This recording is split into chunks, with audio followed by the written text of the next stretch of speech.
up there. Did you talk to Kelly up there? Yes, we've got it. Yeah, great, okay. Little ready? I'd like to call this meeting to order. We can vote, please. Mrs. Butler. Here. Mrs. Donahue. Here. Mrs. Kiplinger. Here. Mr. Beebe. Here. Mrs. Leskowitz. Here. Stand for the pledge of allegiance.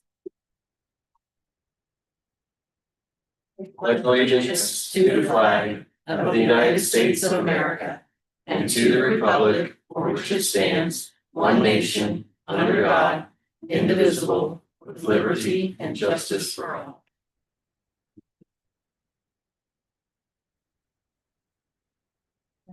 The adopting of the agenda. So can we pull 7? Yeah, I'm gonna pull 7, 8, and Okay. 7 B. Yeah.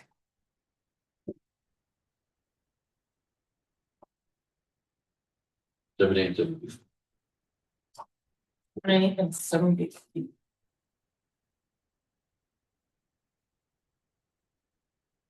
And yes, That's it. 7, 8, 7 B. Can I get a motion then to got the agenda with those two, 7A and 7B? I'll move. Second. Any discussion? Okay, roll call. Mrs. Kiplinger. Yes. Mr. Beebe. Yes. Mrs. Butler. Yes. Mrs. Donahue. Yes. Mrs. Leskowitz. Yes. Then can I get a motion to the minutes? I'll move. I'll second. Any discussion? Okay, roll please. Mr. Beebe. Yes. Mrs. Butler. Yes. Mrs. Donahue. Yes. Mrs. Kiplinger. Yes. Mrs. Leskowitz. Yes. We have one public participation for a general question. Julie? Ma'am.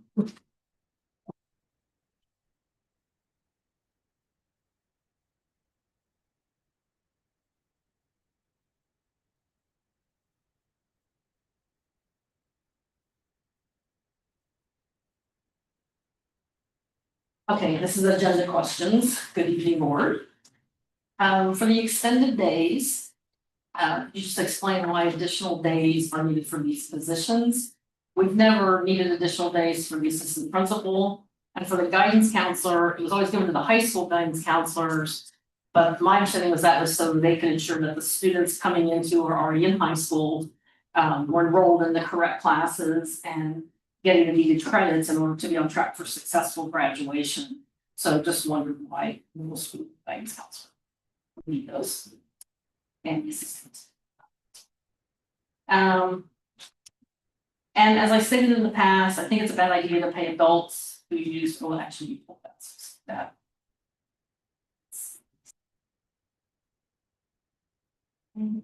Okay, that's it. Thank you for allowing me to speak. All right, superintendent, your vote? Okay, thank you. Good evening, everybody. Before I introduce the presentation, the speakers, just we'll get more into this. We got 3 more meetings in August, so we'll get really acquainted again. But we'll go over the details and everything, but our cell phone lockers ordered. They'll be in next week. Yay. So we've got that. Did you figure that? Scott has been working really hard. I've been working together on a lot of things. He's got his safety plan is probably one of the best I've seen in the state. It's been turned into the state now already. Got safety buckets and it's like I said, when you approved his work here this summer, so appreciate that. He's been a lot. And we've got a ton of things going on from the safety side and so we're ready to go. So, we'll start to advertise that, we're not having cell phones in the classroom. Everybody be aware of that. So for the parents, kids are safe, but we're gonna lock them up.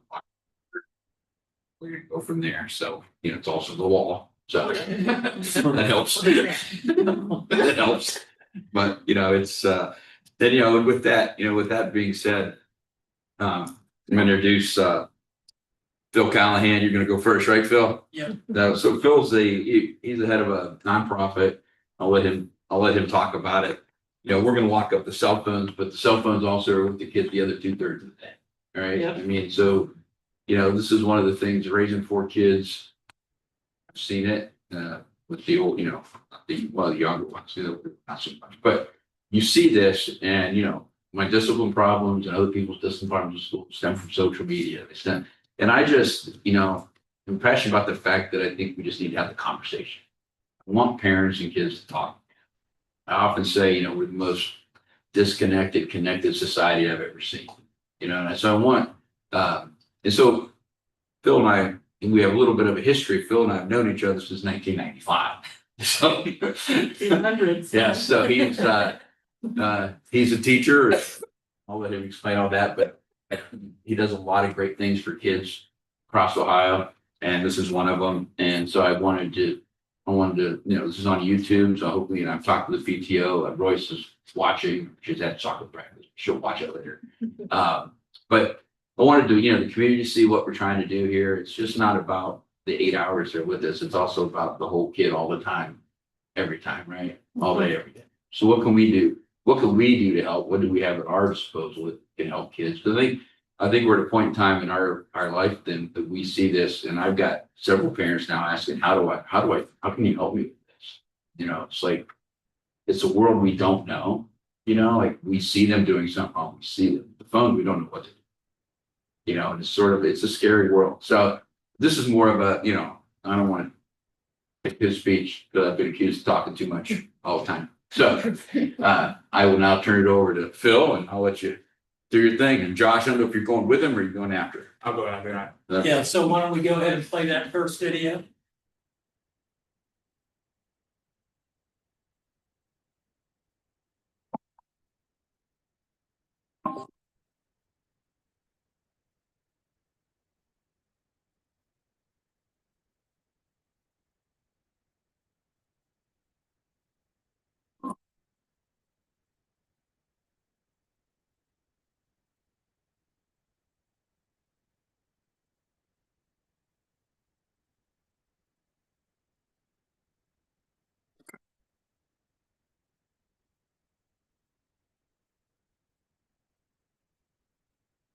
So as Mike said, my name is Phil Kelly and I'm the COO of the Cyber Safely Foundation. And just to explain to you a little bit, there's two of us here. Josh Leibowitz is also here.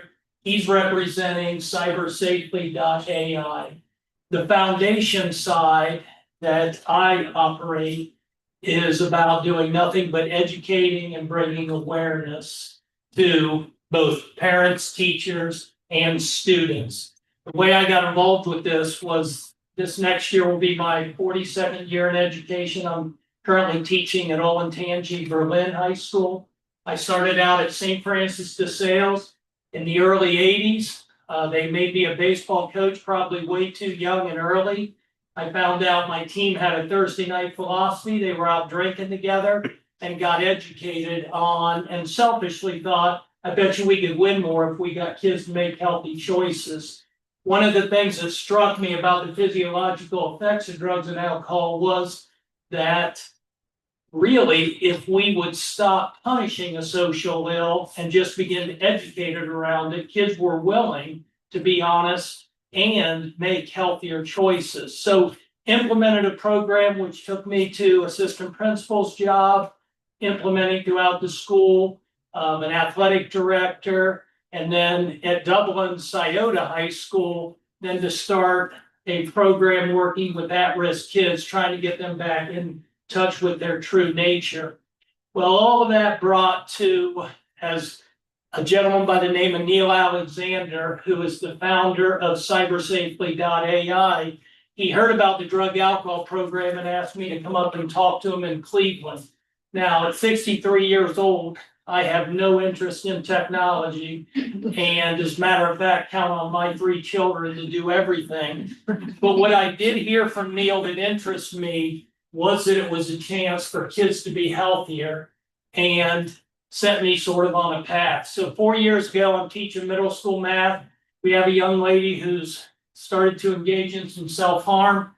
We hire a behavior specialist. He's about 29 years old. He comes in to observe my class. And he probably wishes he hadn't because I corner him immediately and say, hey, tell me, what is going on with our youth? This is crazy right now. And he goes, well, what do you think it is? And of course, I say the pandemic. And he reaches in his pocket, he goes, pandemic, it's these things. I argued with him for 20 minutes, being a bit of a hardhead. And he kind of sent me on a research journey towards trying to figure out what exactly he meant by that. Because in middle school, I might see 3 phones a month. I did not see it really impacting. Well, then I get a call from Neil Alexander who wants to meet. And that kind of led me to this book, Jonathan Haidt's The Anxious Generation. And I've got to say that I finally learned that it's not a 5-year thing. It actually started 15 years ago. I strongly suggest that every educator and every parent should read this book. He lays out all the data. He tells us what's going on with our youth.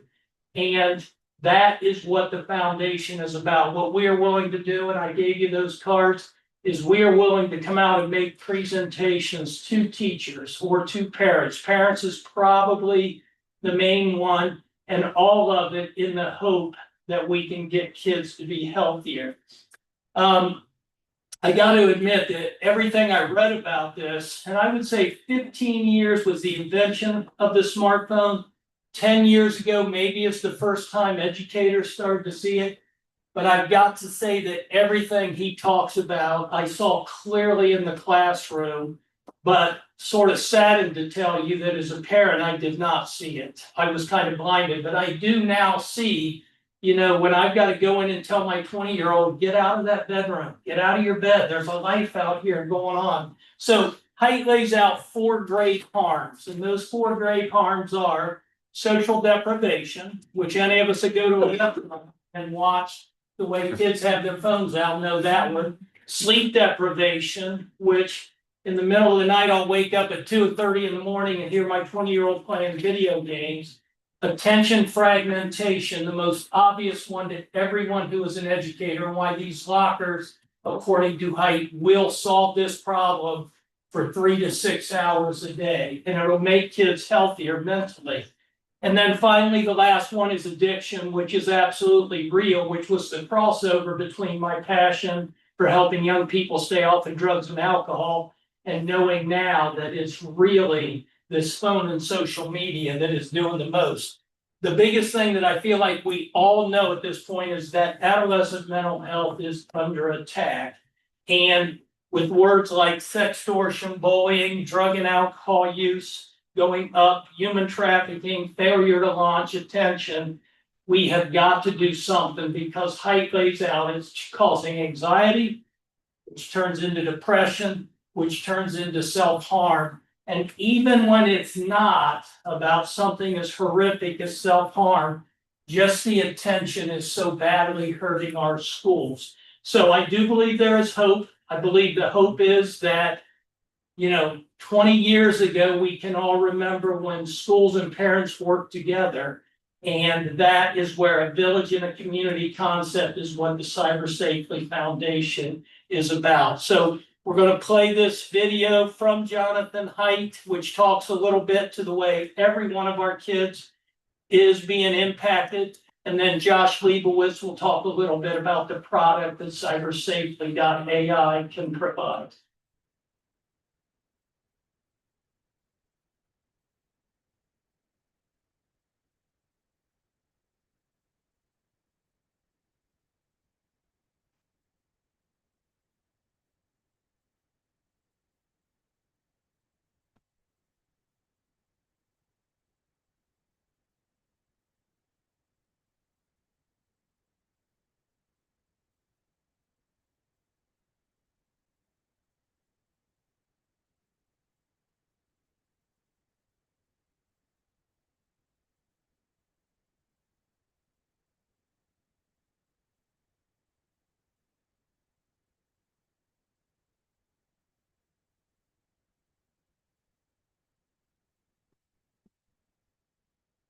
Alright, so I am Josh Leibowitz with cybersafety.ai. I appreciate the brief introduction of what the issue is and how we approach this. Appreciate you guys all, of course, having us today. So obviously we aim to prevent basic sextortion, cyberbullying, exposure to drugs and alcohol online. We were told, we developed statistics and found out that 80% of schools issues do happen outside of the building. So obviously you can't lock up phones, right? And that can limit the issues inside the building. But obviously these kids do go home and they are exposed to these things online. Not only the things online that others online, but as well as themselves and their fellow classmates. We are partnered with the nonprofit in Cleveland, Ohio, the Do It for James Foundation. Unfortunately, James Woods, he committed suicide at the age of 17 years old. He was sextorted and exposed to predators online. He received over 2,000 messages in an 8-hour period. And unfortunately, he was so overwhelmed and he felt so scared and trapped that he committed suicide at the age of 17, right? So that's how fast it can happen. These kids are exposed. It happened from 10 p.m. to 6 a.m. He was so scared. He felt like he had no outlet and he was sextorted and committed suicide. So I'm going to play this video as well. It's just a brief approach to how we approach the issue.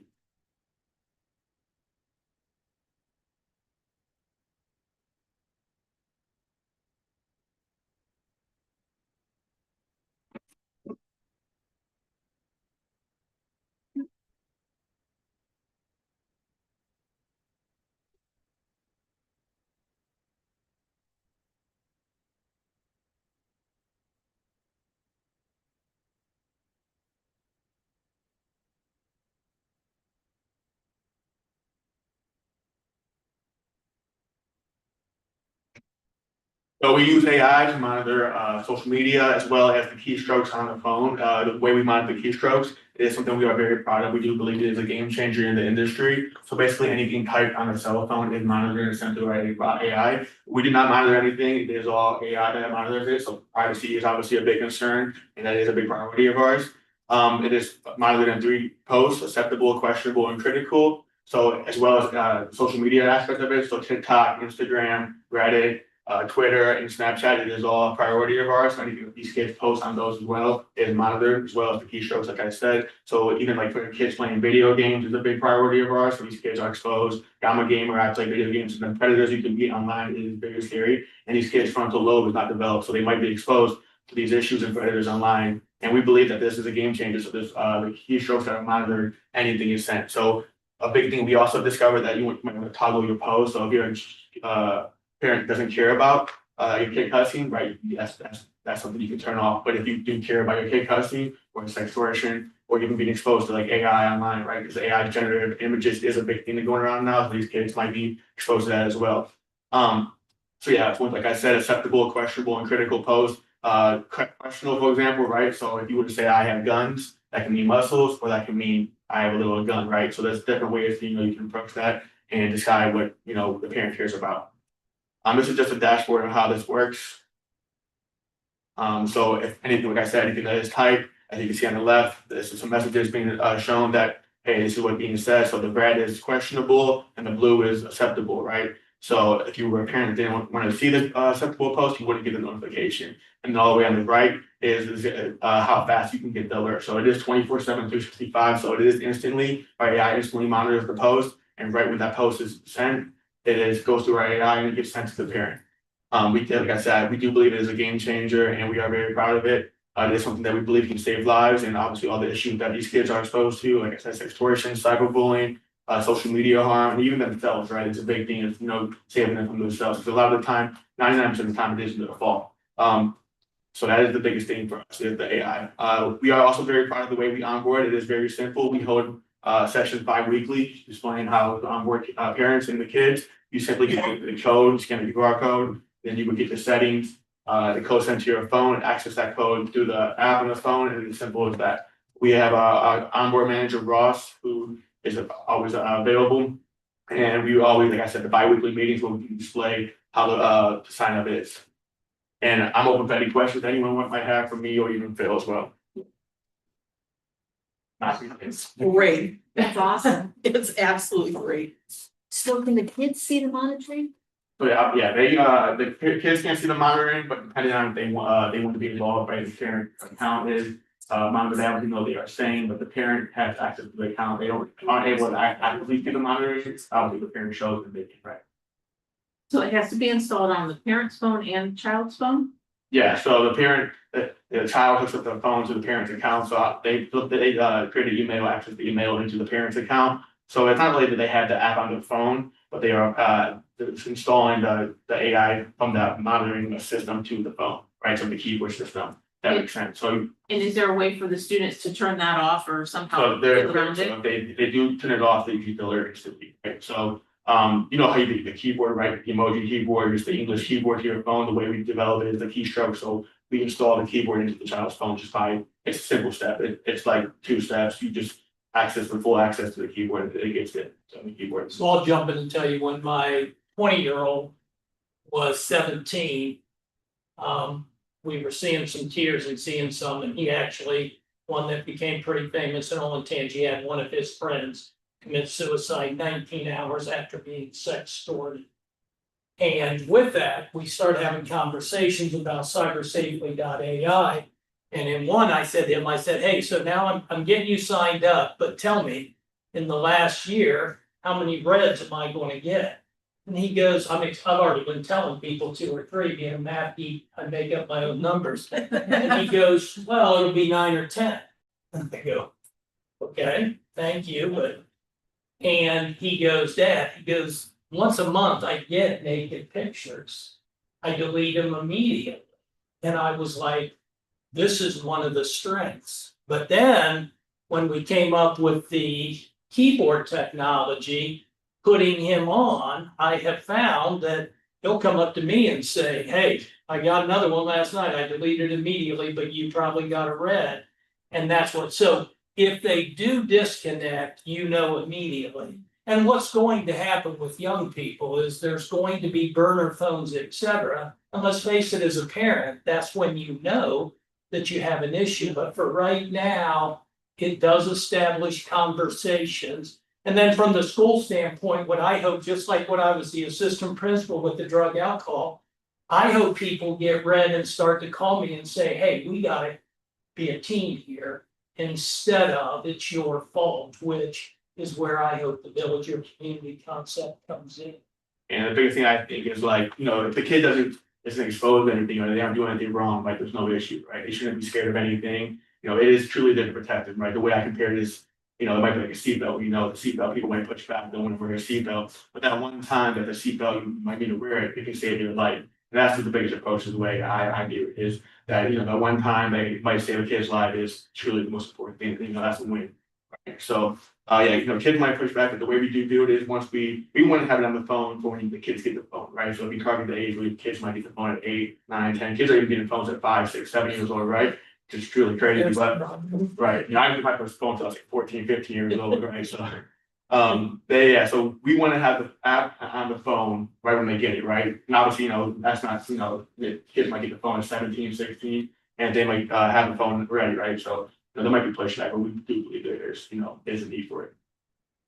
I asked one of my teams, I go, hey, if I get everybody on this, what's gonna happen immediately? And they said, we'll quit anything inappropriate on our phones. I'm like, okay, and that's kind of the answer I was hoping to hear. So. Right, and yeah, so, yeah, like I truly believe, right, so if the kid does nothing wrong, there's nothing to worry about, because, you know, you're receiving stuff, or if you're saying stuff you shouldn't be saying, and, you know, you shouldn't be doing that in the first place, then that can prevent this and they can go a long way. So the foundation comes in and educates, and the product is a possible help, but what we do know is this is the #1 fight that we have in this day. And I went back this for the past month, so I traveled to different athlete camps, because, you know, kids don't want to hear it from students or parents or, you know, educators, but they want to hear it from someone they look up to the athletes. So I traveled to these 3 camps in 3 different states, and we partnered with these athletes. So these athletes said, hey, cybersafety is a great tool, and, you know, these kids see that at camp, and they were like, wow, that's really cool, you know, it's going to help me, it's going to save my life. If you can think of the athletes that might post something 10 years ago and they made the NBA, NFL, MLB, and I think about them saying, hey, they said this 10 years ago, right? And then it was, you know, their career. So potentially, so that's another big thing that we added, was we partnered with these professional NFL athletes that you know, advocated for us, and kids thought that was really cool. I mean, any other questions? I'm happy to take if you guys have any. Put you on the spot. Yeah. Is it only on cell phones, or would it work on the Chromebooks? So as of now, it's Gaming only on the, consoles? yeah, so it's only on the cell phone. A lot of kids though is gaming phones, so hooked up to the gaming consoles, right? So I can access my PlayStation from my phone right now, and that's the way I would message it. That is Okay, so it would. yeah. Chromebooks, not yet. We have found out that kids are very like, schools have, these Chromebooks and they use VPNs and stuff inside the building. VPNs do not work for the phones, that would it would get you out of there, but these kids get on the Chromebooks, they use Word documents and stuff. So it is not on the Chromebooks yet, but it will be on the future. It is part of our plans. So I do know Dublin schools are very interested in that concept, and we do think that would be in version 4. Yep. So, And along the same line of VR systems, Yeah. So VR systems, what it is all hooked up to, like, you access that through your phone and the messages that you are receiving or sending out. The VR, like the gaming system in itself, kids aren't really exposed to things. They're exposed to people that they are meeting online. That's usually through the phone that they are sending. So if I was meet someone on my gaming system tonight and I was messaging on my phone, that's when you are able to see the messages you are receiving, sending out, and that's when the AI would monitor the post and the parent would receive it. thank you. Yeah, thank you. Good question. So did you say we're gonna offer it this year or? So, no, I wanted you to see it first as a board. I want to know what you thought about it. And then I talked to Royce, who's our PTO president. Right. Hi, Royce, I think she's listening, gonna listen. Then I talked to her about it and, there's, how much does it cost? What's it cost? So it's $50 a year to the school, so the parent would, and that covers all the children the parent has. So the parent. Per household? Yeah, so for the. So $60 a year per household. So if you got 3 kids, it's still $60. You got 1 kid, it's $60. Only $5. $5 a month, right? I mean, but what I'm. Starbucks. Yes, yeah, I don't know. I don't drink Starbucks, I but. don't either, but that's. But you're what I hear. expensive. But I think, what I wanted to do was I wanted to get your opinion of it and see what you thought. Like I said, I'm not a big fan of social media, I never was, but I just think that, of all the issues that we have in schools, this is the one company that seems to have an answer, and it's not like the keyboard I find fascinating because every outlet they understand, no matter what you're doing, you're going to see it. But what I would like to do is, there's different ways to fund this. I mean, you can do it through council of governments, you can do it through calls, you can do it through ITCs possibly, you can do it through grants. I'll go that's what we have, the athletes we work with, they have nonprofit foundations that we could also go through. Right, so that also works with the athlete goes good in the media, it's focused on mental health issues, cyberbullying. So it looks good for them being, it's what they would do the social media part, and in return they fund licenses. So, and I think too, I'd ask them if you like the product, like I said, I could ask them too, possibly from a promotional standpoint, where they want to offer some free licenses. Yeah. So yeah, we do have a code on here. It's Bethel 2025, and we want to give out 100 licenses, and just to try, parents or anyone interested or anyone who's interested, there's a code right there, Bethel 2025. That would be the free license that the parent would have access to. There you go. Well, what I would do is I would have a parent meeting. Right, I would put it out on Thrill Share or something like, when I cancel school, say, hey, the grades 5, 6, 7, and 8, if you're interested in this, come listen to these guys talk. If you're interested with your phones, And I do it from 3rd grade up. Yeah, and scary, but you're not. and the big thing is like me and Ross, we had the bi-weekly meetings where parents can join to see how the software works and how it would be a good way to show you how the keyboard is set up and how it works. I can do that after this meeting, but it is, 30 minutes, we sit there in Zoom call, we would display, share our screen, how the phone set up, as well as the software and how it works, and then we can go from there. I talk to my superintendent friends. I mean, some of them, where they use it in other districts and are going to go on with it, but I just think it answers some of the problem. So. So the presentation that was scrolling on the screen is the one that we would come in and present to parents. And of course, at 63, I got hundreds of stories that fulfill all of those, but just trying to grab, I felt like I had become a bit of an expert until I turned on Netflix and watched that series Adolescence, and then I was like, I still don't know anything about what's going on. So I think that to me is the draw, is that we come in, we communicate, we get educated, and we work together to keep our kids safe. So the service runs through the school, but the parents actually pay for the service, is that right? Like, there's no expense on the school's half, It depends. I don't think the school would necessarily pay for it. right? I mean, It would be- PTO, fund grants, Oh, You know, okay. you've got ITCs, they're set up as council of governments. They provide. How would that work? How would the parent get reimbursed or get the funds to?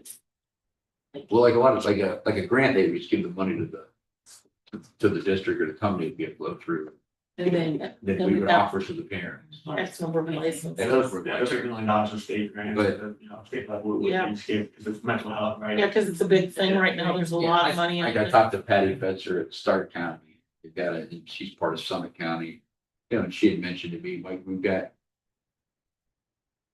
a lot of money in mental health, you know, money at the county level. We wanna give to, because Green had a couple suicides, that's why I got involved, and just not recently, just recently, and so the superintendent called me, and then Patty called me, she's like, we need help, you know, it's like, what, you know, but point being is Stark County, Summit County, you know, Miami County, we all have mental health dollars. Mhm. So there's several different ways to do it. I just didn't want to get ahead of the board. You know, I go, hey, this is a great idea. And I'm having a parent meeting. You guys, what are you doing? So, yeah, so if you're interested, if you like it, I mean, we can move forward to it and talk about the different options. But delivery, I just wanted you to see it, see what you thought. Absolutely. And the keystroke is across any program, Snapchat. Yeah, or so yeah, texting, anything you type, even if you play a game, Reddit. you type one letter and you press send, it goes right through AI, right? But it doesn't matter what the app is on, doesn't matter like who you're texting, what you're saying, it goes to AI. And I'll tell you another feature that personally I love is there's a toggle that makes you determine how much you see. Because I am personally one that I don't wanna see every single. So I would only want to see the critical regs. I mean, I don't wanna know when my kid is cussing. I just wanna know he better not ever do it in front of his mother. So that's the sort of thing where you actually get to toggle up and down as to how much you see. And what I like about it, again, is what I thought with the drug alcohol program. Why are we punishing social ills and trying to be the parent in schools? Let the parents be the parents, we should just be the educational source. Well, That is where I see the drug, alcohol, and this. I just love it because it opens up that opportunity for dialogue that I think is missing Mhm. nowadays. I mean, neither party is like, give them the phone, and let them be quiet, and the kids are like, oh, I can get around this, you know, watch this. And so, and I think it helps those who are really and want to do the right thing, be accountable because they have something that's like, oh, dude, I can't do that on my phone because I got this thing. And so it gives them the opportunity to say, I'm not gonna do it, you know, and I'm with you, the dialogue is everything. Yeah, I we think just we have have to like start talking again. And like I'm 23 years old, so I'm exposed to the same thing these kids are exposed to, right? I do school, I go on Twitter, I go on TikTok, but the thing is, though, like I'm less likely to, you know, take action, peer pressure and stuff, but these kids are exposed to these things, they might give in to peer pressure. You know, the brains aren't developed fully yet, so they won't make the best decisions, right? They're exposed to these things, right? So we do believe that, you know, it really is a game changer, and we are really, I'm really passionate about it, and the company is passionate about saving lives, right? That's the goal, is to save these kids' lives. Absolutely. Would we have to have a minimum requirement for you guys to offer the service through the school? Like, we have to have at least 100 parents sign up, or? No, I mean, Okay. whoever is willing to, our goal is to get these licenses in parents' hands. That is truly the goal. Super. Yeah, I think it's awesome. I mean, Okay. I So if personally you're- would like to see it. I mean, if you like it, I can look at options to get delivery. Yeah. Okay. That'd be great. Okay. Mhm. That's Yep. Stampede. Thank you very much. Thank you. Thank you so much Now we've for got. bringing this.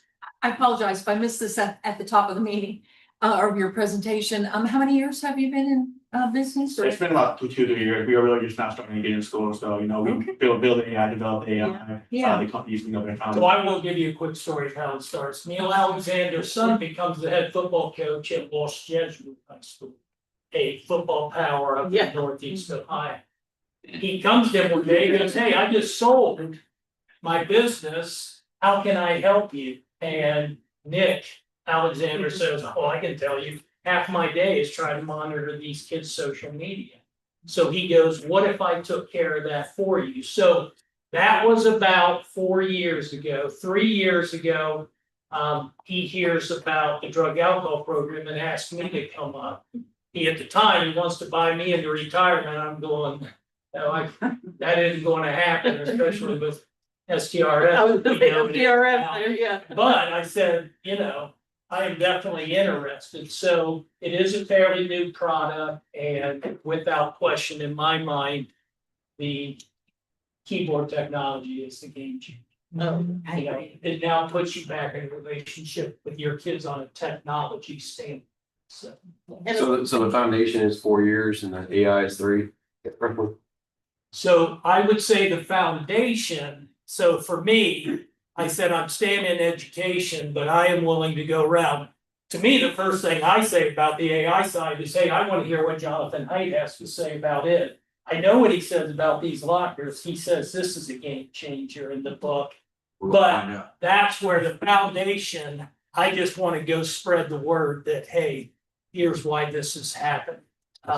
You know, all you have to do as an educator is follow suicide ideation rates and know that they have increased almost 8 to 10-fold since I started teaching, which is just heartbreaking.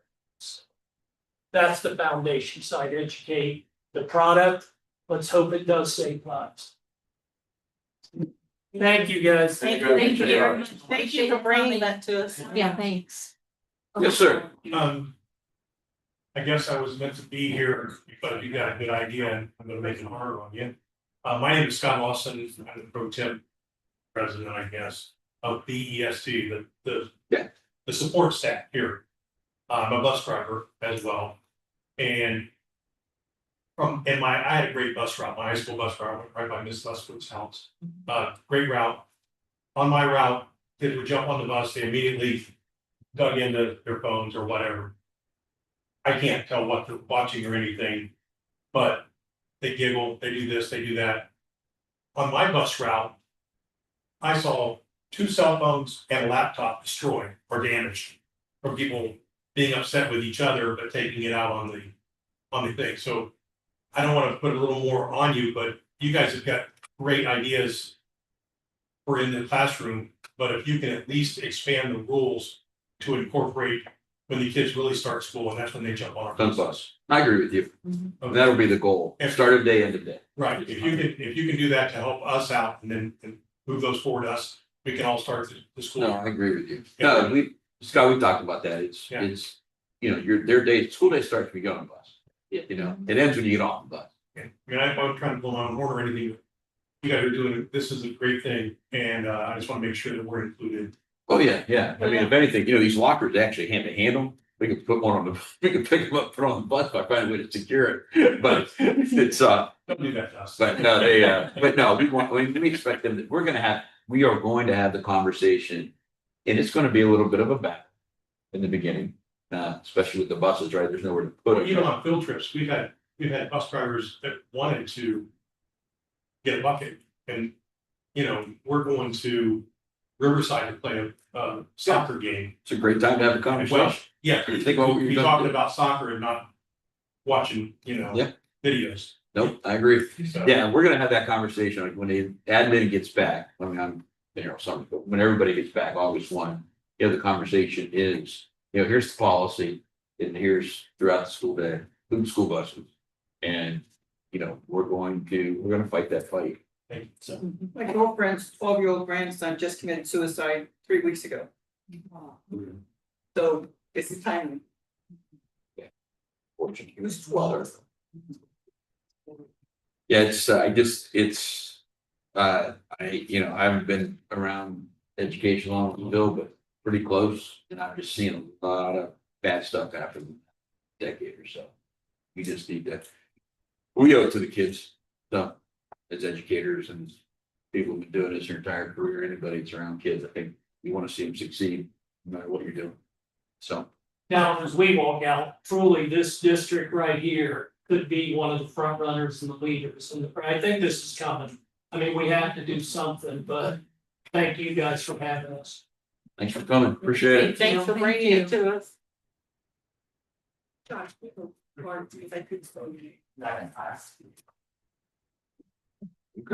Awesome. Thank you. you're welcome, yeah. Thank you so much for bringing that. We, I've learned a lot of things in 35 years. So hopefully we can all benefit from we want the best for our kids all the way around. it. Exactly.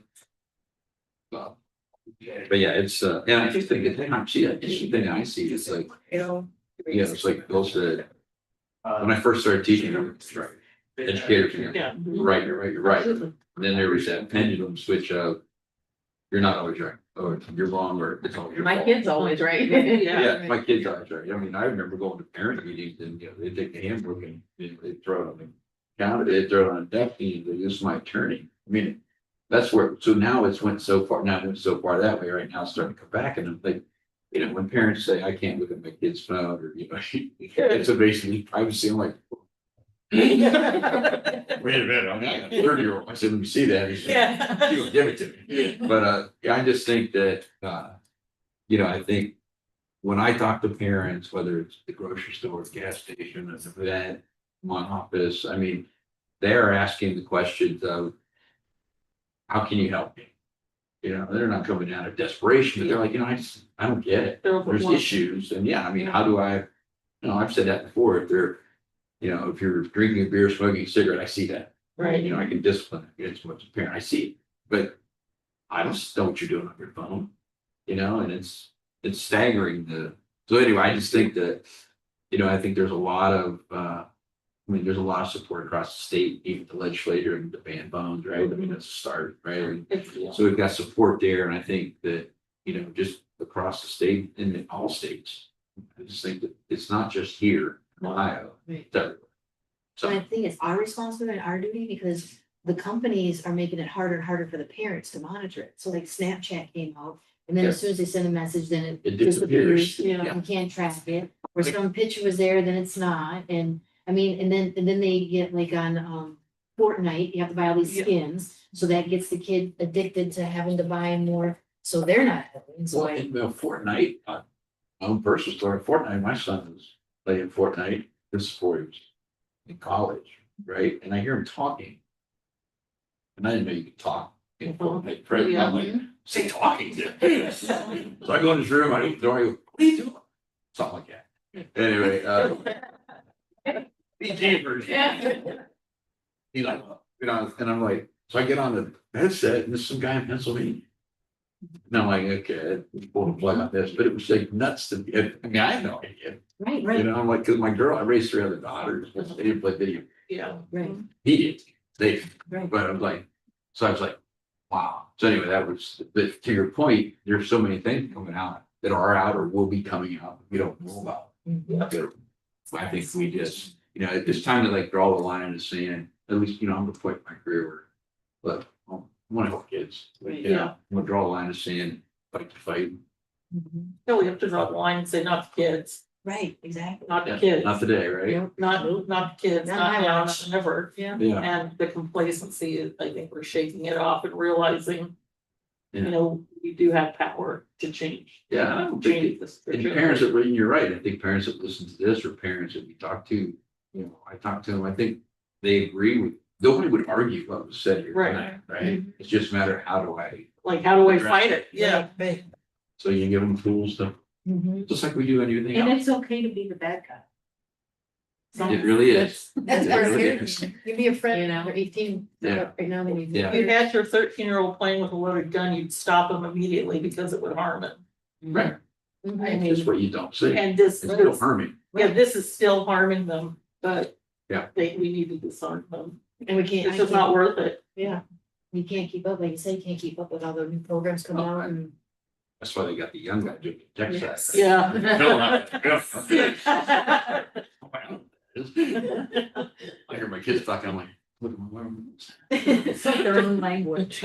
It is, it's like, I gotta, they'll send me a text and I'll look it up in the.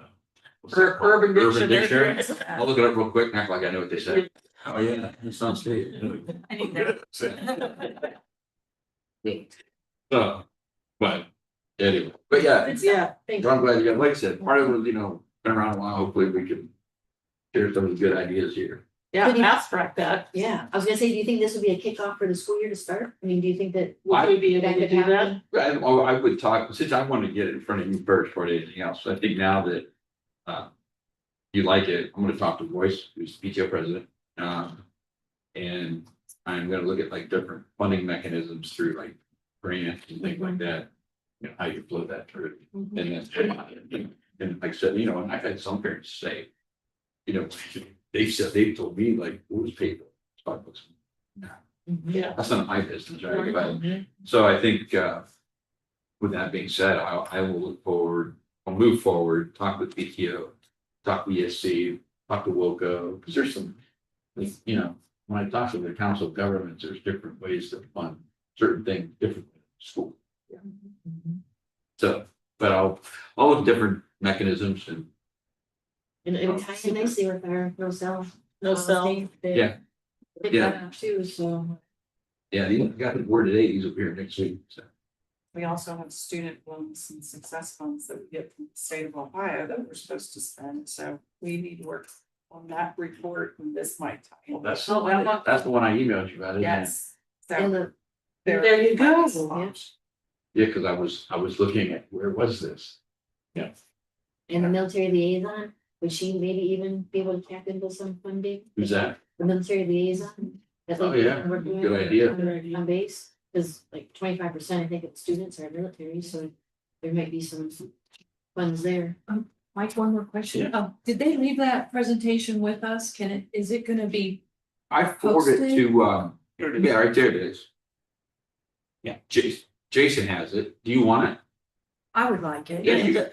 Do you forward it to the board? Yeah, I'll do it after You the just meeting. post it on WhatsApp. Yeah. Thank you. Post it on board doc. The tech. Hey. Yeah. I see, I'm not the tech guy. Thank you, Jim. There you go. You take care of that. Yeah, it's a copy. Can you print it out with microphone? Just see all my paper. When your technology doesn't work, you can't pull the computer. I got the notes. I'll be able to. I'm very often, it looks like I'm smart, but your computer doesn't work, I took out my notes. Thank you. And then, so while we're talking about lockers, do you guys have the process figured out now? Is it gonna go into the homeroom, so the, like the middle school and high school? So I'm waiting for the principals to come back, Oh, building principal, ahead of them, but way I envision that is, will be like 5-minute homeroom. Lock them up in the morning, you go to school. You come back 5 minutes, at the end of the day, pick up your phone, lock your phone. Downfall of that, you know, I think about things, if I gotta leave early.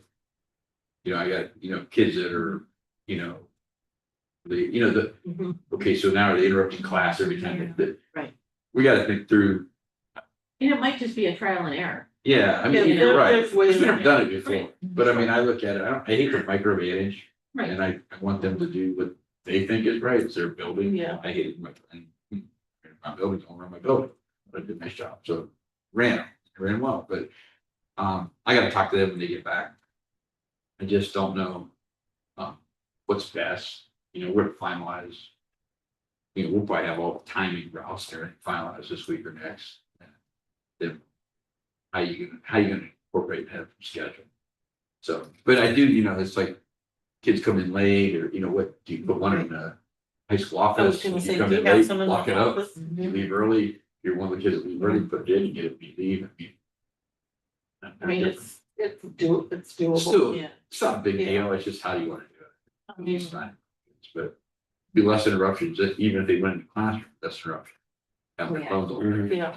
So with those lockers, are we getting enough for every grade or like? There's been one order for every, Including 5 to 12. kindergarten? Oh, 5 it's to 5 12. to 12. We haven't, Yeah. I mean, we can still work, it won't take long to get here if you want, but they don't, does not seem to be an issue.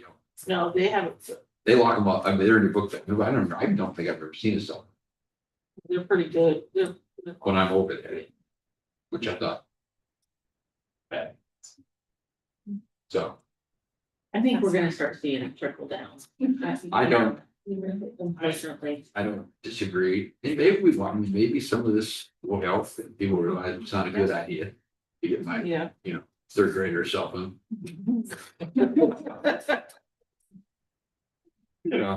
But, Is there a code to unlock those and is there emergency that? just the key, A key, okay. so no one can get in, so the teacher, the way I envision, the teacher has the key, lock them Put up, up. take the key out. Again, they unlock it, Now go learn. now go with it, yeah, go, be free educators. Yeah. Talk. I paid you, who's the guy, how was it? Have a conversation, right? So, yeah, it'll be good. School to the United had told me. It's been wonderful. But that's There's a presentation, I think it's on YouTube of, I think Fairborn. Kids who talk about, oh man, the first couple of weeks were horrible, but then they said, you really like it. We're talking at lunchtime, we're talking to each other, we don't miss it at all. Nah. It's nice to not have it. She said, but it was hard at first, man, it sucked at the beginning. I tell people all the time, like, my kids are older, but I can pull my screen time from my kids' phones. It's hardly anything Yeah, anymore. I mean, they don't use them. They're not, yeah, like if I text them, I won't get a text back till like later for later, but they don't have it on, they don't use them, listen for it. it's super So. how it's It's possible. supposed to be. Yeah. It's doable to have Doable. a real life without your cell phone, a real life, not a virtual life. Yes, Right. virtual, Uh-huh. real higher, Yeah, it's important. it is. If you don't grow up without it, you don't know about it. You know what I mean? You don't know what you don't know. Yeah, right. So. Hopefully we can help. All right, well, thank you. I'll look into that and sit on. Report back and like I said, we've got a lot of stuff to do, a lot of stuff to update in the next 3 boards. In August. Okay. That it for the superintendent? That- That it for your- That's it for me. I think it's almost an hour now. I'm talking up. It was good stuff. And now we got the financial report. Yes, I'm gonna take much less time. Oh. Not that it's not important, but Yeah. you all have seen this information, Yeah. we've talked through with the 5-year forecast, what we were estimating. The good news is, when you look at what we estimated on the May 5-year forecast compared to what actually occurred, we were within 0.5%, 0.5% off with our revenues and our expenditures. And if you take the net between those two, it's like $4,000. Like it was as That's close as. you could get. that's Now, spot on. in May, we should be close. But they are switching things up.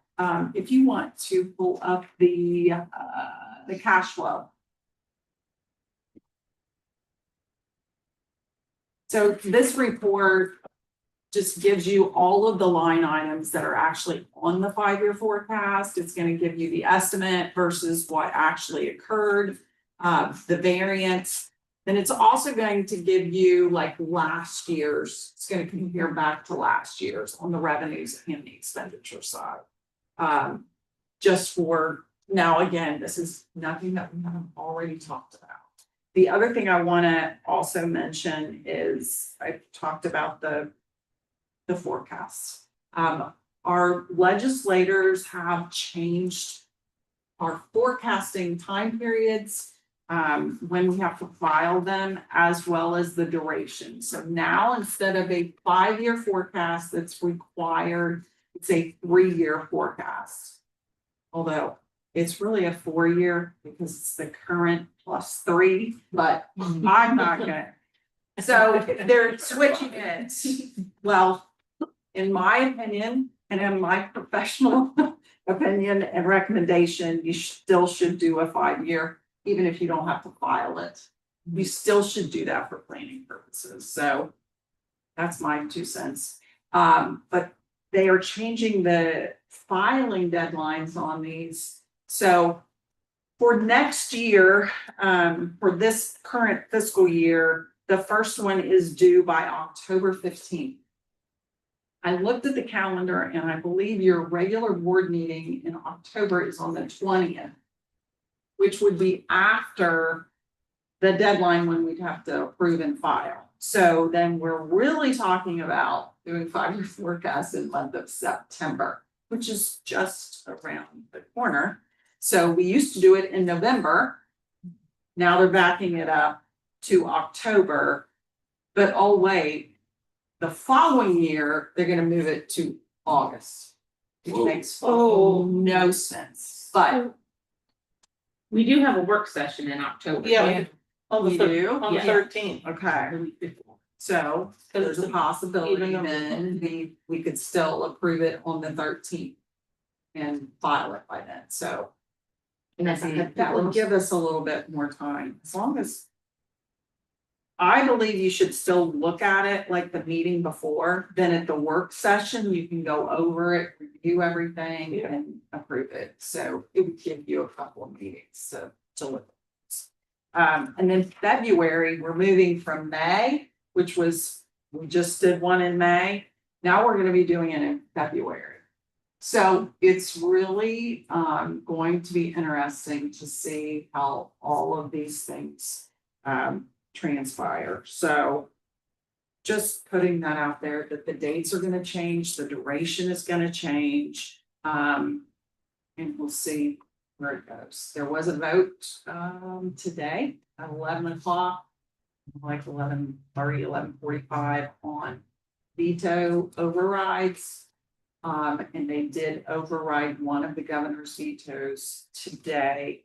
But it was about emergency levies. You all do have an emergency levy that does expire in, I believe, 2028.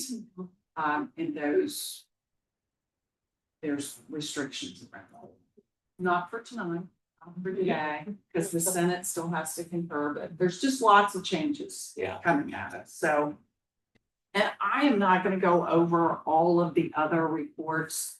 The fund report that's there, we're gonna dig into that a little bit more when we do permanent appropriations in the month of September as well. That's when we finalize our budget for the year. So we'll dig more into the funds then. Cash reconciliation, the thing that I will say is we are blessed. Those cash reconciliations have been working out to the penny since we've been here, which has been a blessing.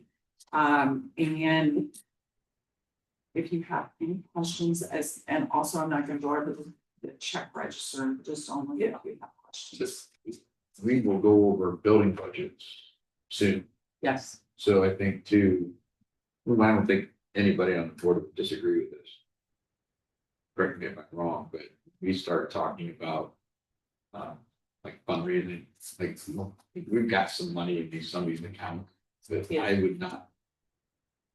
I get tired of us always going to the community for thinking we can just pay for things.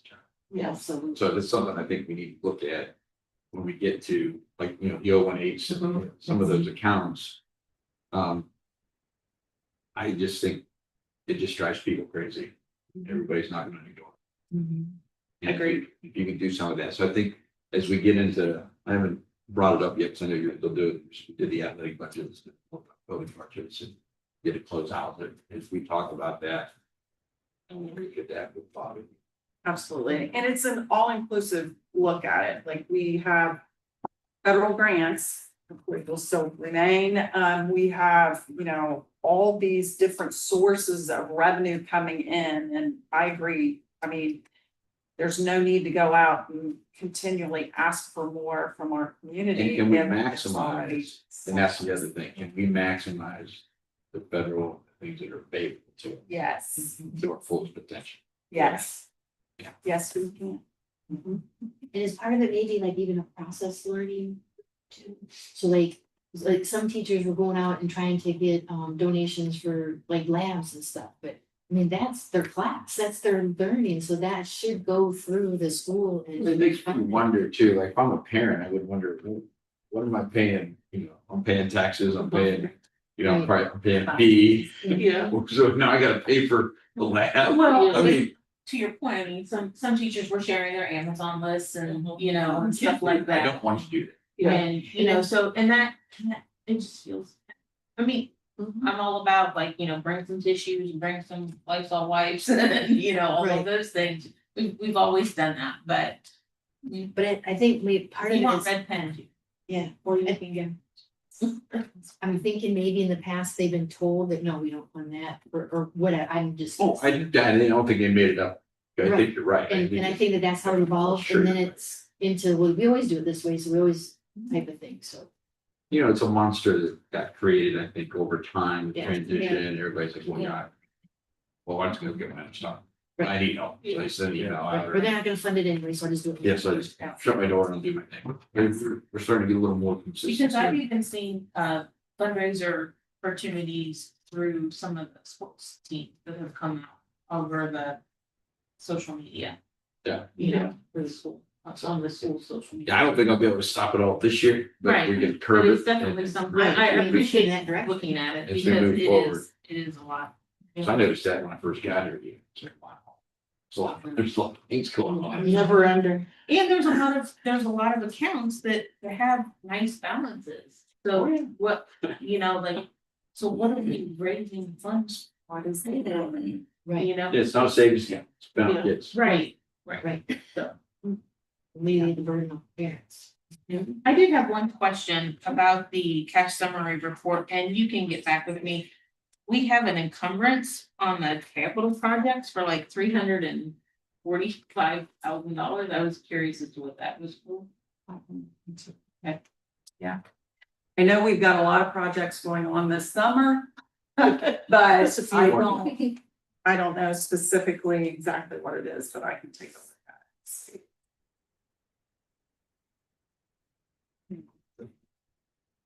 I also get the information from the cops and.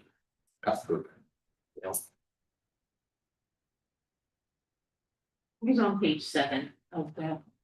The 070. Yes.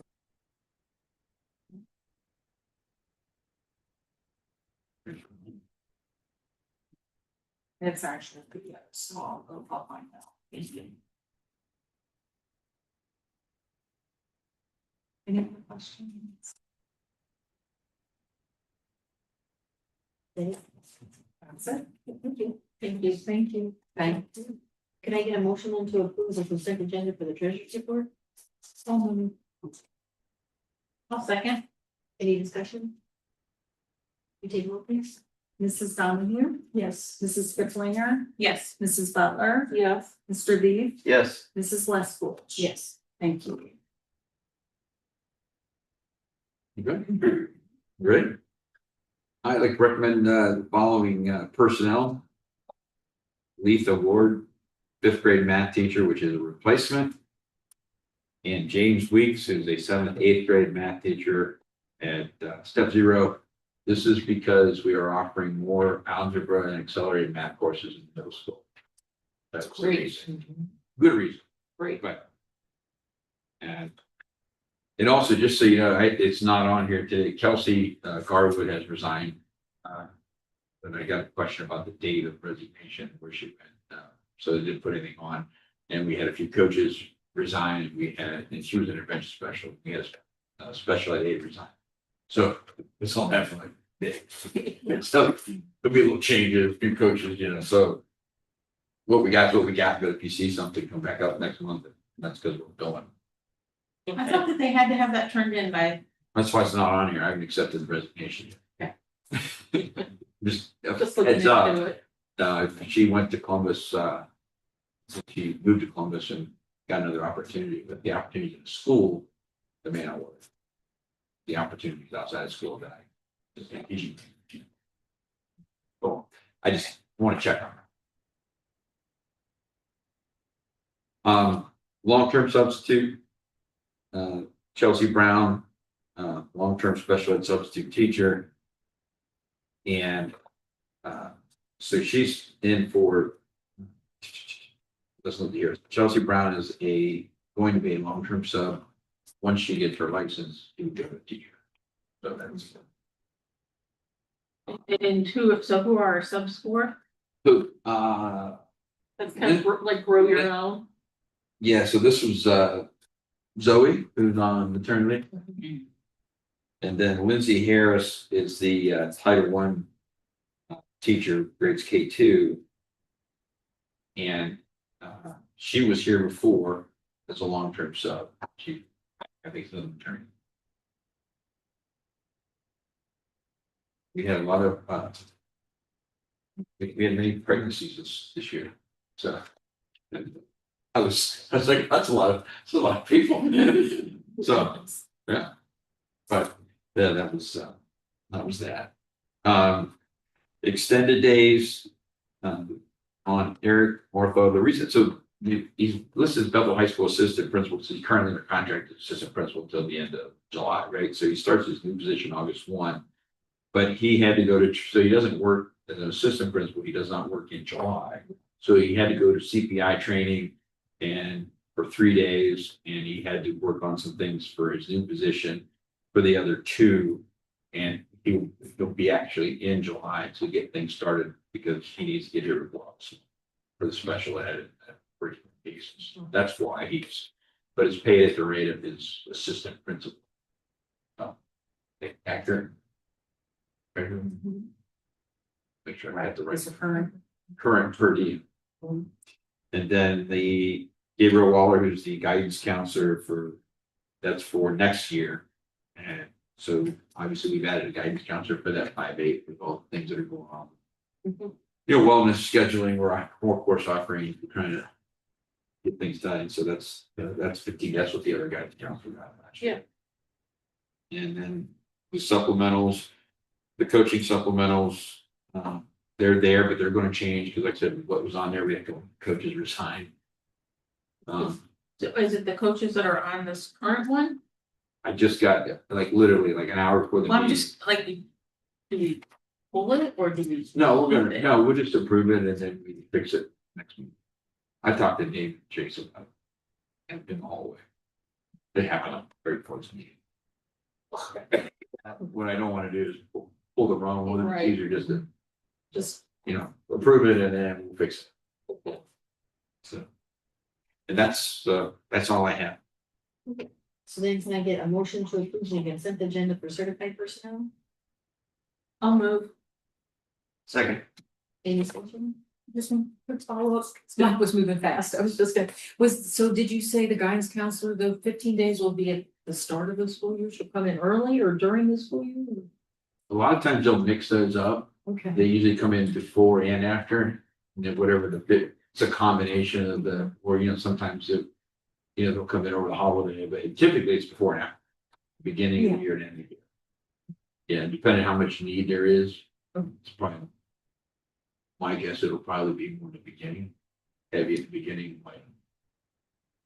but that's the days after. But yeah, it's usually the bookends. Okay. Okay, thank you. You're welcome. Did it? We take roll please. Mrs. Donahue, Yes. Mr. B, Yes. Mrs. Butler, yes, Mrs. Kiplinger, Yes. Mrs. Lesko. Yes. Okay, on to classified 7A and 7B were pulled, on to 7C resignations. Andy Burns, food service worker, bus driver, she's resigned. Charlie Hobbs was our special ed aide, she's resigned. And then back under substitutes, Mandy Burns back, she wants to just be a sub now. She doesn't want to work full time, she wants a sub. So we still appreciate that. my lady, might still be Still full pretty time. busy. She'll still be full time. Because, we are, you got routes. She's gonna need to stop for her own route. Exactly. And then, the healthcare clinician, substitute nurse, that she has been here before, and that's what she was paid last year. And that's it. So can I get a motion to approve the consent agenda for classified personnel? I'll move. I'll second. Any discussion? We take roll please. Mrs. Donahue, Yes. Mrs. Kiplinger, Yes. Mrs. Butler, Yes, Mr. B, Yes. Mrs. Leskowitz. Yes. Right, now we have the BEA update. we're just having so much fun, so in the moment. I'm here again. Yeah, it's like, You're starting to be a real public speaker. yeah, Mindy is in Gatlinburg, with her family, so. she's- Nice. Sure she wishes she could be here. it's nice of you to say that for her. First of all, I just want to say thank you to admin and any teachers who have volunteered to come in over the summer and help with interviewing filling these vacancies. Again, I was just in my room, looked really good, nice and clean, and I know I said this last time, but give a lot of credit to Todd and his crew working hard this summer. So thank you to them. And then I'm gonna put my coach's hat on for a quick second to anyone, if anyone's listening out there. Fall practices start August 1st. If you have a fall athlete, final forms must be signed on guardian end and the student athlete's end before August 1st. And then if you need a physical on record. So if you have a physical or needed to get a new physical, please turn that in to the athletic office, the athletic trainers, coach, or you can upload it straight onto final forms. But I think some of the fall coaches would appreciate that being shouted out because I think not a lot of people are doing it so far. Fire. And then yeah, welcome to the new staff that was hired tonight. That's all I got for you guys. Thank you. Thanks. Thank you. Thank you. Okay. Excuse me, before we go any further. Bess, you want recognized? I mean, I didn't know you were coming. Anything you'd like to say? Wayne? Yeah, we are. Welcome. Yeah. Come on up. There. Thank you. I know we're talking and we're gonna set dates after this, but I just, since you were here, appreciate it. You can have the floor. Want to talk? No, go ahead. We are currently negotiating our first contract. We have met one time face to face. Yeah. With Mr. Kursky, Mike, Reed, and we have done a lot of Counter proposals back. counter proposals back and forth, which is long and tedious. I appreciate your work because I know what we're doing and it's not fun. It's not short. Oh, they said they, oh no, we can't, so, okay. Send it back, you know, so it's not the most effective way. And we hope to get things done, We're gonna look next week. at Yeah. dates. this week, next week, whatever, get to where we're there. Everybody's excited, about what this could mean for the school. Maybe we won't have so many people leaving so quickly and, you know, if it's a job that they love anyhow, give them a little bit of money and maybe they'll be here on time, so. They've done a good job. This is Wayne, our union rep for both BEA and BES. I just want to extend a compliment and observation. I've worked with several staffs, classified, certified staffs, for a lot of years. I've rarely seen the kind of dedication and precision that a group of people have done looking at the contract. They really take it seriously. Yeah, it gets down word by word. But considering we've looked at 18 proposals covering over 70 pages, and they have spent the time, they can continue to spend the time giving up their vacation. I mean, they're not, no one's getting paid for this. So they're really doing an excellent job. And I am just very impressed with the quality of staff, and I'm pleased to be able to be working with them on their first contract. I look forward to working with them for many years. This is where I step in and say, "Well, thank my wife Julie for putting up with me, so. Nice. Thanks, Julie. Yeah, I'm excited. No, but I agree with you, Wayne. I think, I would reiterate, I've worked obviously a long time in this business for decades, and this staff, I'm not talking about the work that we all put in on the contract. I'm talking about the work they do here. Right. And they're a phenomenal group. Yeah, So I enjoy working. Yeah, I'm starting my Classified 48th. certified. It's nice people. Yeah, I'm starting my 48th year in public education. And, it keeps getting better. Just the quality of staff, just through. So thank you, John. I just wanted, you were here. I didn't know you were coming, so. Okay, thank you for all. Appreciate it. Thank you. I don't like surprise. Okay, thank you. Yeah, you bet, thank you. All right, so now we have the committee reports, technology. Anything Not report? really anything. Facilities committee? Jackie, as president, we have another person that we need to have unappointed or removed. Okay. And so I typed up the first sentence. The rest is just if you want to share it with minutes and Did you read this? just the very top sentence. Per the recommendation of the facilities committee, I am unappointing Ms. Tina Hageman for the committee effective 21 July 2025. Thank you. Yep, thanks. And then a quick summary, we met last Wednesday, July 16th. And we had a great meeting. We had 8 people there. It's summertime, so we were missing about 4 folks, but we had a good meeting nonetheless. And I think in summary, we know there are a lot of projects and there's a lot of short-term and long-term ideas and activities that need to happen for planning for things on the campus or brainstorming for anything else that we might do for a new school, fields and practice fields, playing fields. So we had a long list and we spent some time going back through that because we had talked about these over a period of weeks, a couple months, but we pulled them all together and really started getting down to the nitty gritty. There's a lot of data that we still feel we need. Sometimes you can move forward if you have, partial data, which we're trying to do. We're trying to get started and do the best with what we have, trying to fill in the gaps with the rest of the data that we think would help us make better recommendations back to the board. And as far as current facilities, new facilities, expanding facilities. So that's where we were. And I thought everybody took away some actions to help bring things to the meeting next time. And that'll be really helpful because we definitely know that, there is a time constraint. We're going to run out of time. We need to be doing things and we very much want to be making good recommendations at the same time. And then Go ahead. I know that I did announce that FMD was coming. Yeah. Into our regular board meeting. I didn't know if you were going to announce that. Yeah, I was waiting to hear back. So Tim and Melanie, the 2 that were here, were on vacation.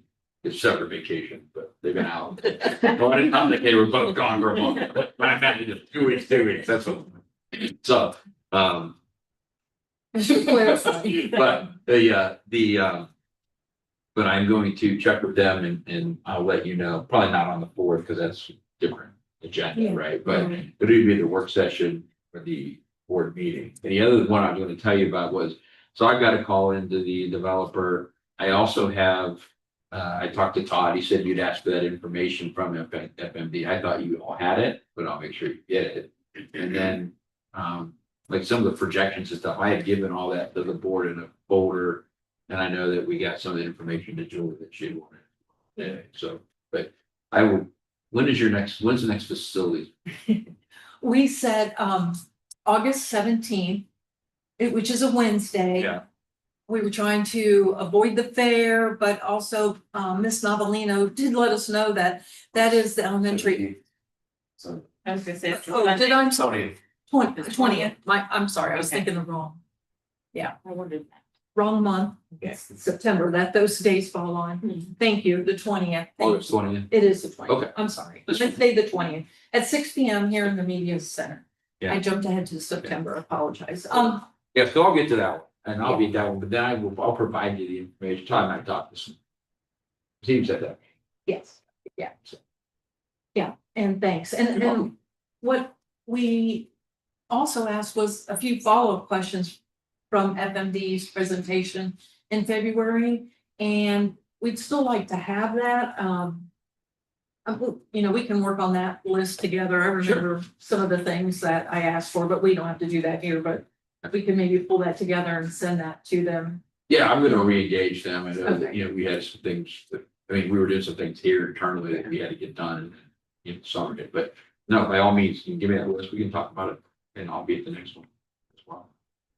We've had a large amount or any amount of students enroll over the summer to where that has changed our enrollment numbers. I think we have enrolled. Let's see, what Shelley done, 25 so far. This summer. Creeping.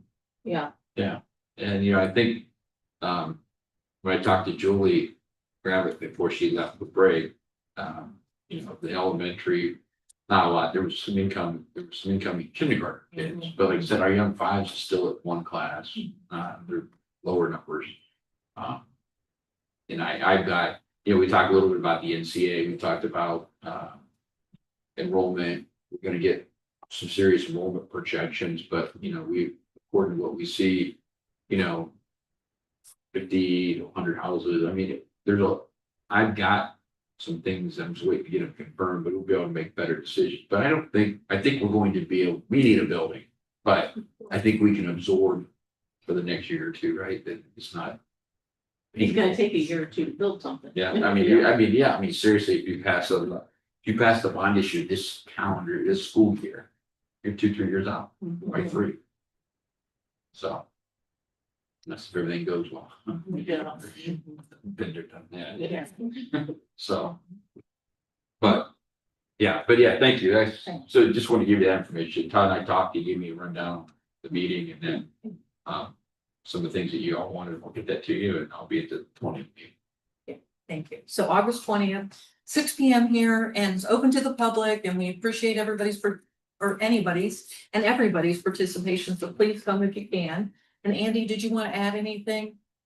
You covered pretty much everything. It was just, if the general feel was, we're getting a little frustrated having the meeting.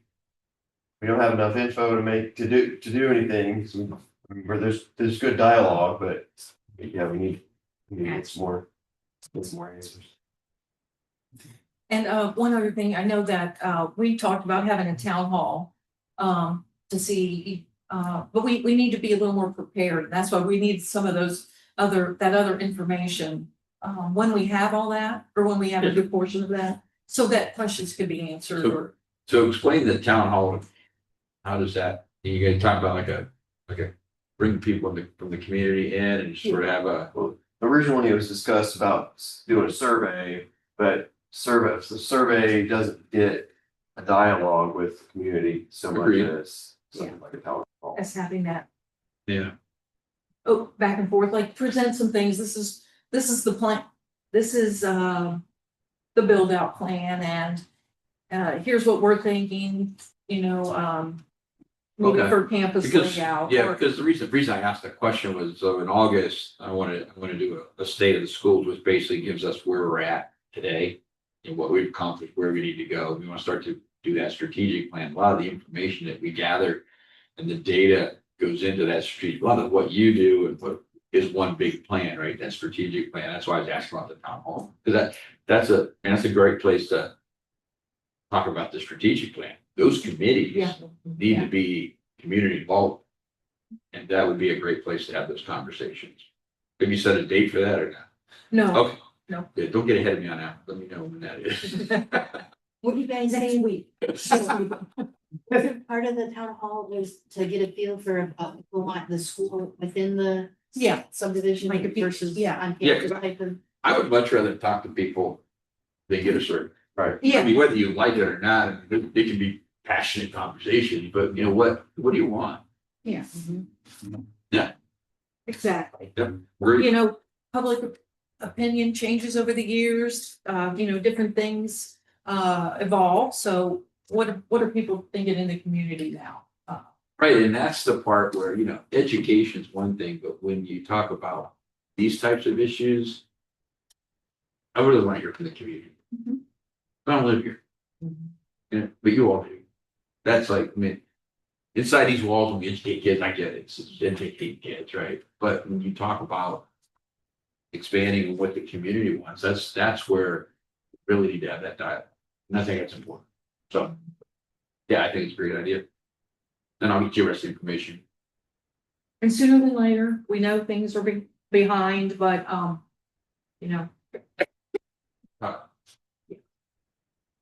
okay, but we need to keep moving. Yep. Yeah, not linger too long between. A month goes by and, everybody's busy, but we still want to keep those balls in the air and keep things moving forward. So I totally agree. Understood? Thank you, Andy. Appreciate that. Thanks, Mom. You're welcome. Thank you. Thank you. Academic committee, Well, you kind of have it written down there. Eric's gonna chair it. We're still waiting to get all our. Hi, Eric, you're gonna chair that committee with us. Might want to pencil that in. Well, we need to get our data together and it'll probably be next month, maybe September, when we have everything we need. What do you think, Mike? I think you're right. Well, I think, yeah, I mean, so I talked to him quite a bit. He's been in, but he is, I'd say by September, you'll have a nice read on what he's doing. Okay, Yeah, I mean, he's got a lot going on. yeah, he's working on it. He's got a lot going on. We're gonna see how he can juggle. Right. And I think one of the things that you, oh, I'm sorry, No, you had also mentioned that, under this, he would also be taking care of curriculum and looking at that type of stuff and whatnot. And so I'd gone to this, conference last month. It was the SBAE, it's the School Board Academic Excellence. Okay. And they were kind of like, a network, so they're like the hub, and so, say we needed say we needed board training, we could reach out to them. And then they could reach out to all the people that are connected to their organization and then help us dispense it that way. But then they also provide other services, like if we want to do a curriculum review, they could either provide the service or they could put us in touch with other people that do that kind of stuff. It's really, it seemed like a great organization. And so then they had a lot of speakers at this conference. And like one of the individuals was Dr. Steiner from Johns Hopkins, and he's a professor of the School of Education. So he's, I mean, these were like top-notch people. It wasn't just people coming with an opinion. It was all based on data and stuff like that. And that's another thing too, is this organization can even provide reports. So like when everybody says, well, they said that it's best to do it this way, well, they have the day, and they can find us the day, and they can provide that and stuff too. And so what he was saying is we really need to focus on content when we start looking at these curriculums, and meaning that we need to start educating the kids when they're little about like biology and science and stuff like that. So instead of teaching them Jack and Jill, then we would teach them about animals, but at that level. And then as they get the content, then the educating and the reading and everything, comprehension becomes a whole lot better. So he used the example, they had two groups. They had a group of weak readers and we had a group of strong readers. The weak readers had a great knowledge of baseball. The strong readers had less knowledge of baseball. And then when they were given a paragraph to read and comprehend about a baseball play, the group that had the weak readers, but the knowledgeable in baseball, comprehended that whole passage much better than the strong readers ever did that really didn't know anything about baseball. And so that was an example used. So that's where the Jack and Jill came into play, is instead of teaching them Jack and Jill ran up the hill, teach them about all of that content stuff that they're going to build on. So when they get into 10th grade and do biology or whenever that happens, or their sciences and stuff like that, when they have that content knowledge, it makes learning a whole lot easier. And it's all based around the science of learning. So, you know, we've got the science of reading, but they've also got the science of learning. And then they also talked about science of mathematics. That's all coming as I well. thought that we've done that. I mean, I was under the impression that we already did that. We kind of like that building block model, so that when they hear a concept, you know, it might be new in second grade, but then they hear it again in third and in fourth, and it is a building blocks model. It's supposed to, here's what I can tell you after being here, what I've seen, Yeah. and what I've tasked Eric with is, I think that a lot of times we do things out of necessity. You know, there's been several changes in administration, right? Superintendent, yeah, shocking. But when that happens, everybody comes in with their own idea, then you come there, and I don't think when I look at the building blocks, if you will, so I agree with what you said, and I think it's important. I think there was nobody here that would argue that, but you know, in times of turmoil or switching or times of transition at the top, you know, so to speak, we lose vision as far as consistency goes, in my opinion. Some of the things that I saw go out that came to me, and I go, where'd this come from? You know, not part of the curriculum, right? It's like, oh, why didn't that? So then it gets into where are we at in our adoption series of curriculum? You know, there's a lot of questions I asked that couldn't get answered. There's no fault of them, right? It's just there hasn't been anybody to lead that ship, if you will.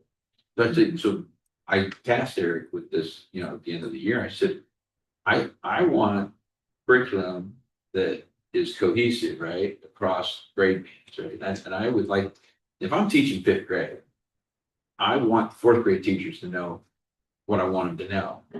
And I'm gonna ask the sixth grade teacher, what do you want them to know? I mean, if we don't have it, those conversations need to be had. The schedule doesn't allow that now.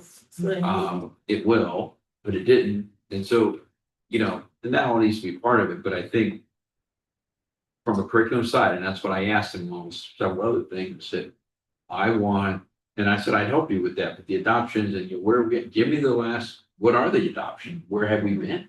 What have you done? And there's not a lot of clarity there, because we had a curriculum director, I think, through the ESC, and then we didn't have one. We have I was kind of looking at what was going on this past year, and I'm like, some of the questions I had. So that there's the issue, right? I think that everybody's doing the best they can, but they need some leadership on it. You talk about curriculum and adoptions and things of that nature, and what does the teacher want to do? I mean, you got to have the conversation with staff. What's the best? I don't know what's the best thing, right? I'm gonna rely on my staff to tell me. You're the teacher. What do you like? I can do the research, but my point being is I like that very much. Well, that's why that zero period's so important, I think. It's huge, right? Because that's what we've been taken away from the teachers, in effect, the collaboration that they can have within the department, between the grade We gave a levels. couple extra minutes of class. I just don't know. I don't know where 5 minutes a day or whatever is how that's going to help, and so bringing that back, like, is huge, because it gives them the opportunity to make these Yeah, I mean, if I wanna plans to have the dialogue. if I need to talk to my staff as a building principal, I don't get to do that. Yeah. Now I can. If I want to have dialogue with my peers, now I can. It's like, it doesn't have to be business, every day for Right. 30 minutes, but again, talk to each other, get along, Yeah. communicate. Jackie, were those services that you were talking about, is that something that they offer free, or do you pay for that, Yeah, or so- what is that? So like the curriculum review, he did say that they could do a cursory review that would not be chargeable. But then if you went like to full blown curriculum review, then that would be a service that either they would provide and contract out, or they could put us in touch with somebody that would do that. And they talk about all that same stuff too with curriculum, and especially like it's important that all the teachers understand the curriculum and know the curriculum, and they're all teaching the same curriculum. So you have, three classes or 3 grades, whatever you call it, of fifth graders doing math, all of them are learning Three that same. sections. Yes, The same. and then the people evaluating the teacher should also understand the curriculum, because how can you evaluate on something when you don't even know what they're supposed to be doing? So, Just back to content. yeah. So I didn't really know that. I just thought I just thought that we bought textbooks. I thought that was a curriculum. I had no idea what that all meant. So I learned a lot, but It's complicated. it is very, yes, there's a There's more lot. to it. There's a lot to it and whatnot, and we want to get it right because apparently it's expensive too. So. It's very expensive. Yes, so we want to really get it right too and make sure and I think that was some of the complaints in the past that I know some teachers had shared that they didn't feel like they were being heard because they didn't want to use a curriculum or it wasn't really a good fit for them. And because we had a curriculum director, like, no, that's what we're using because I'm the director. And Yeah, see, that kind of mentality. and typically, like when I'm building administrator, I had the curriculum committees right with the staff. And we did the adoption, they come in and do the dog and pony show, right? 3 companies, this is what you do, they review it, they take a look at it. Fine. Same thing though, right? It's like, okay, what best fits what we want to do, what aligns with, our standards, what aligns with our philosophies, Yeah. Because what we teach Yeah. here may be different than what they teach in Plum City. And to your point that you brought up, in the past, a lot of curriculums, they don't all have to be on the program. Or there could be a balance, or there could be some, or it could be none. I mean, it just depends, maybe depends on the class, but, and even they're finding, it seems like we're just going back to old school. They're finding that, It's really better. instead of like using balance and whatnot. I know. Bring back the 80s. Yes. Love the idiot. Bring some music, I mean, we can go on. I digress. However, but they just said, like, even, like, remember old school, you just walked into class and everybody was in rows and whatnot, and everybody was face front. They're finding, they have all these studies and whatnot, that they learn better that way, and I could see because then they're not distracted, you know, because they got everybody looking at them, you know. Oh, yeah. And doing all that kind of stuff, so it was just a lot of that stuff, but that all tied into the curriculum, but. So my point being is, since we have 2 board members on that committee, that I'm hoping we can collaborate and work as a team, and I could share with him other stuff that they share with us, and I got Dr. Steiner's slide decks and stuff like that to look at. And Well, I think, and Eric will tell you, I mean, he understands curriculum. He also has a special ed superintendent certificate, but the curriculum, you know, he's asked me, you know, he'll need a little more assistance curriculum, special ed starting. But you'll get it. But that would be good for him, that committee. And so when he's ever ready for the help or wants to, you know, kick off a meeting or whatever, just let us know. Yep, I'll tell him. Yeah. We look forward to it though. It's exciting. Yeah. But yeah, so there's just a whole bunch of stuff that we learned at that conference. It was fantastic group. So if you ever want to go out to their website and stuff, you can also go up there. It's sbae.org. Very helpful. That's it. That's all I had back then. Yeah, that's good. That's it. And then council committee, we don't really have anything. No, you got an update coming. I was gonna say, I think we have an update coming. You have an update coming, We have to. yeah, I saw it. Oh, giddy. Well, because I was wondering, since final forms and stuff are already out, I thought that. Like, all the handbook and the athletic handbook, like the student handbook for academics and the athletic handbook and all that stuff had to be, or should be completed before final forms go out, so that when they're being signed, that they're basically agreeing to those things. So how will we handle that for those that are? So I'm trying to do a workaround. I talked to the principals and I thought I'm gonna talk to Jennifer. I think we're going to be okay. The problem, it's not the problem. The issue is that we've added courses, changed buildings, we've changed principals. So they're gonna be even before school starts, just like they were last year. And I promise next year we're gonna get it done in the spring. You know, they won't be changing buildings again. But in final form isn't, as I recall, you can put the handbook in after everybody's We signed did it, because there's a lot, it's We a did like it a line. last year. You just there's a certain way you upload it. Yeah. Otherwise it X's you out and you gotta start over. Right, That's but what I'm told. you can add it somehow so that you just have to go in And I and think Jennifer- accept that one addition. Because I remember we had to do it.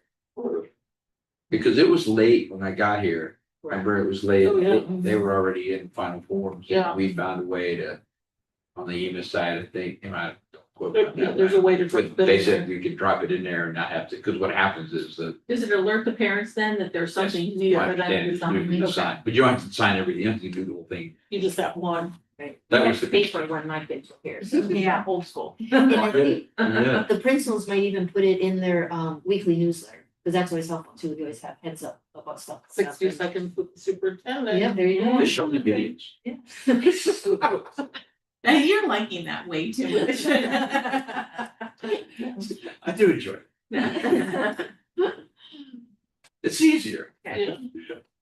But yeah, so more to come on the policy committee, but for right now, we don't Yeah. have anything that we're Not, actively pursuing. Yeah, but you got an update coming. it'll. So the hopper. Dawn's what? They love to redo it. It'll be here. True. I think, that's it for the policy committee stuff. So now we're back to public participation. And then Julie had comments.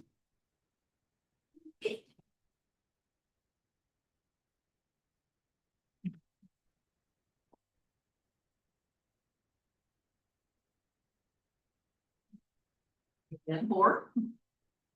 So my any part is about the July 9th special meeting, which I could not attend due to a conflict, very short notice. And I heard tonight that it's okay to be the bad guy, so here we go. Once again, I was shocked that a special meeting was scheduled to hire a bunch of new staff, including a completely new position called new teacher mentor. This position was never discussed or ever mentioned at a previous meeting. New positions are supposed to be planned, i.e. like the 5-year plan, discussed in public meetings and approved by the board before they are filled. There was no job description for it attached to the agenda. I don't know if there was a job description, but it was not attached to the agenda. And that should also be developed and approved by the board, again, prior to interviewing candidates. I have many questions about this position. For instance, it's listed under certified, but it seems to be more administrative in nature. I've never heard of this position at any other nearby schools. How do we create a position that is not in the teacher contract with some negotiations or an MOU? How is the salary determined? Are there guidelines that will ensure mentoring efforts will align with the board's vision of the district's goals and educational standards? Will the position include responsibility of evaluating teachers' progress annually? Will it include participation in the curriculum evaluation and recommendations? I list my questions not because I will get answers, but to demonstrate that it would be nice to thoroughly discuss new positions and new ideas so that everyone is on the same page and do not walk away with all these unanswered questions. I'm not saying that this position is not necessarily a good idea, and certainly Mindy is more than qualified to be a mentor, so please take note that this is not about her. For me, it's about the process. In my opinion, of course, this is my opinion, all new proposed positions should follow the documented process to become actual positions in the district.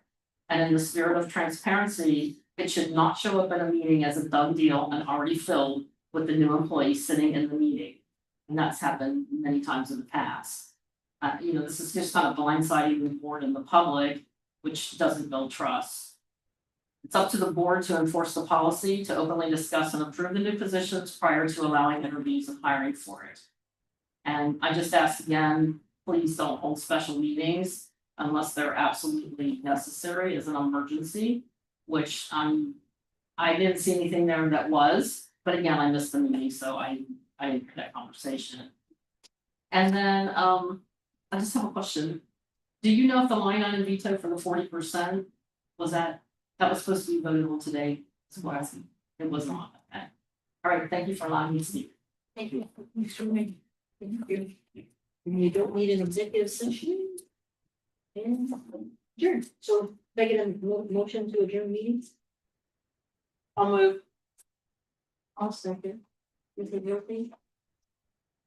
Mrs. Butler, Yes. Mrs. Donahue. Yes. Mrs. Kiplinger, Yes. Mr. Beef, Yes. Mrs. Leskowitz. Yes. Should be. All right. All right. So I can make that note. There we go.